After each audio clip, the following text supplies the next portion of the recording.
বাংলাদেশের এই শেয়ার মার্কেটের বাজারটা কিন্তু নেহায়েত ছোট নয়, অনেক বড়। ৭০ থেকে ৯০ বিলিয়ন ডলার, যেটা প্রায় ৭-৮ থেকে ১০ লক্ষ কোটি টাকার একটা বাজার। কাজেই এই বাজারটাকে নিয়ন্ত্রণ করার জন্য একটি শক্তিশালী কমিশন কিন্তু প্রয়োজন, যারা কিনা স্বচ্ছতার সাথে কাজ করবে, যারা কিনা বা কেউ যদি ম্যানিপুলেট করে সেইখানে তারা ইন্টারভেন করে তাদেরকে শাস্তিমূলক ব্যবস্থা দিবে। আপনি ইতিমধ্যেই শুনেছেন, মুফাজ্জল বললেন যে আপনার ব্লু চিপ 30 কোম্পানিজ, এই লায়ন শেয়ার কিন্তু তাদের আছে। আপনি দেখবেন যে প্রায় 10টি কোম্পানি এই শেয়ারের প্রায় 50 থেকে 60% দখল করে আছে। এখন প্রশ্ন হচ্ছে যে আমাদের দেশের ক্ষেত্রে যেটা হয় যে কমিশন যদি দুর্বল হয়, কমিশন যদি স্বচ্ছতার সাথে কাজ না করে, তাহলে কিন্তু এই মার্কেটটা টার্মোইল হয়। ওদের স্বপ্ন পূরণে পাশে থাকতে পেরে আমরা গর্বিত।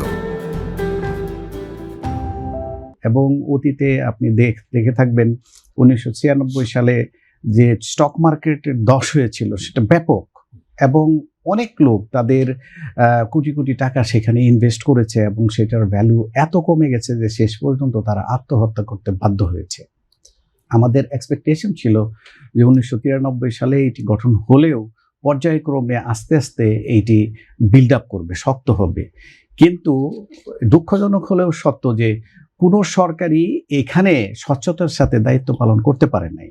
আপনার দুদিক থেকে আপনার বলতে হবে। একটি হচ্ছে যে দুর্বল কমিশন নিয়োগ দেওয়ার অর্থটা কি, যারা কিনা স্বচ্ছতার সাথে চালাবে এবং দায়িত্বশীলতার সাথে এই প্রতিষ্ঠানকে পরিচালনা করবে, তারা কেন করবে না? কারণ তাদের নিয়োগ প্রক্রিয়াতেই কিন্তু একটি ঝামেলা থাকে, অর্থাৎ লবিস্ট গ্রুপরা তাদেরকেই ওইখানে নিয়োগ করার প্রক্রিয়ায় চালু রাখবে এবং নিয়োগ করতে বাধ্য করবে, যাতে ভবিষ্যতে তারা এইখানে মার্কেট কারসাজি করে সেখান থেকে বেনিফিটগুলো নিতে পারে। এবং আপনার এই মার্কেটের দেখবেন যে স্টকের ইন্ডেক্সটা, এই ইন্ডেক্সটা অনেকটুকুই কিন্তু এইরকম টপ 30 কোম্পানিজের দামের ভেরিয়েশনের কারণে হয়। কাজেই এরা ইন্টারনাল যদি কারসাজিগুলো করে, সেইগুলো কিন্তু মার্কেটকে অনেক বেশি ইনফ্লুয়েন্স করে। আপনি জেনে থাকবেন, আমরা যারা প্রান্তিক বিনিয়োগকারী আছি, যে আমার 20,000 টাকা আছে, আমি এখানে ইনভেস্ট করতে চাই।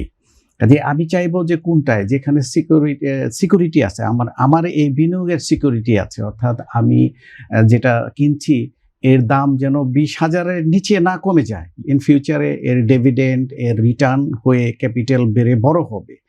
কিন্তু কি করা হচ্ছে যে সেকেন্ডারি মার্কেটে কারসাজির কারণে যেসব কোম্পানিগুলো এই দুর্নীতি করবে বা করার মধ্যে জড়িত আছে, তাদের কারসাজির কারণে এই ইন্ডেক্সগুলো কিন্তু অনেক ফ্লাকচুয়েট করে এবং তারা সুবিধাগুলো নেয়। কাজেই যে সরকার তাদেরকে নিয়োগ দিয়েছে, সেইখানে এক ধরনের অস্বচ্ছতার বিষয় ছিল। আরেকটা হতে পারে যে হ্যাঁ, সরকার যোগ্য লোকই নিয়োগ দিয়েছে, কিন্তু কোনো না কোনো কারসাজির কারণে অথবা তাদের অদক্ষতার কারণে অথবা যে লোক এই দায়িত্ব পেলে সেই কাজটা যথাযথভাবে পালন করবে, সেই রকম যোগ্য লোক সেখানে নিয়োগ না দেওয়ার কারণে আমাদের মার্কেটটা কিন্তু একটা আস্থাহীন মার্কেটে পরিণত হয়েছে। তো এই আস্থাহীনতা দিন দিন বেড়েই যাচ্ছে। তো সেটা হয়তো মনে করা হচ্ছে যে হ্যাঁ, আমাদের নির্বাচিত সরকারের কোনো বায়াসনেস থাকে, সেইখানে তারা এমন লোককে নিয়োগ দেয় যারা কিনা অন্যদেরকে সুবিধা দিবে। কিন্তু ইন্টেরিয়াম গভর্নমেন্টের সময়ে যদি আমরা বলি যে না, সেটা কোনো নির্বাচিত সরকারের প্রতিনিধিকে সেইখানে কমিশন হিসেবে নিয়োগ দেয় নাই, তারা স্বচ্ছতার সাথেই দিয়েছে, কিন্তু তারা কেন সফল হতে পারলো না? তারা কেন, যারা কিনা এই ধরনের ফ্লাকচুয়েটের সাথে জড়িত থাকে, সেখান থেকে বেনিফিট পাওয়ার জন্য কারসাজি করে, তাদেরকে আইডেন্টিফাই করে যথাযথ শাস্তি দিতে পারলো না?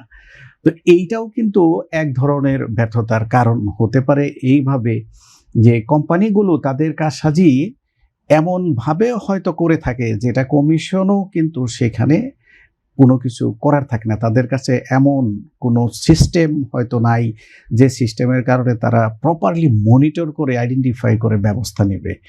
তো এই জায়গায় আমাদের দক্ষ হতে হবে। হয়তো এই পর্বটি আসলে যে আমাদের কি করণীয়, আমি সেখানে কথা বলতে পারবো।